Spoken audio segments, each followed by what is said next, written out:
మనకి మూడవ phase GP ఎలక్షన్స్లో సుమారు 10 మండలాల్లో ఎలక్షన్ జరుగుతూ ఉంది. అన్ని చోట్ల 144 సెక్షన్ విధించడం జరిగింది. 163 BNSS. ఎవరు అంటువర్డ్ అనవసరంగా పర్మిషన్ లేకుండా గ్యాదరింగ్ అటువంటి వాటికి ఆస్కారం లేదు. మొత్తం ఇవాళ ఈ ఎలక్షన్ బందోబస్తుకి 1022 మంది దాకా మనం బందోబస్తు చేసుకోవడం జరిగింది. అయితే ఈ బందోబస్తులో భాగంగా DSSP ప్లాటూన్లు, QRTలు, తర్వాత లోకల్ ఫోర్స్ని అందరినీ డిప్లాయ్ చేయడం జరిగింది. NCC వాళ్ళు కూడా డిప్లాయ్ చేసాం. దానికి క్యూ మేనేజ్మెంట్ అనేది ఇంపార్టెంట్ కాబట్టి.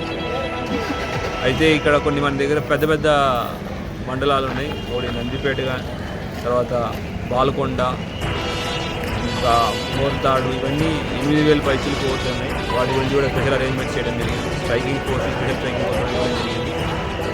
అయితే ఈ మధ్యాహ్నం దాకా ఎలక్షన్ అయిన తర్వాత మధ్యాహ్నం నుంచి ఇక్కడ కౌంటింగ్ సెంటర్స్ కూడా బందోబస్తు తీసుకున్నాం. అంత బ్యారికేడింగ్, సఫిషియెంట్ ఫెన్సింగ్ అయ్యని ఇవ్వడం జరిగింది. సో దట్ ఎవరికి ఎటువంటి ఇబ్బందులు కాకుండా సైమల్టేనియస్గా మల్టిపుల్ వార్డ్స్ చేయడానికి అన్ని వెసులుబాట్లు డిస్ట్రిక్ట్ యంత్రాంగం చేశారు. సో మీరు ప్రజలందరికీ విజ్ఞప్తి, వచ్చి మీ ఓటు హక్కును వినియోగించిన తర్వాత ఎవరి వారి ప్రదేశాలకు వెళ్ళిపోవాలని కోరుకున్నాం, ఎవరి వారి ఇంటికి వెళ్ళిపోవాలని కోరుకున్నాం. రాత్రి గెలిచిన తర్వాత కూడా సాయంత్రం ఎలక్షన్ అయిపోయిన తర్వాత కూడా ఎటువంటి ర్యాలీలకు కానీ, విజయోత్సవ ర్యాలీలకు కానీ ఎటువంటి వాటికి పర్మిషన్ లేవు.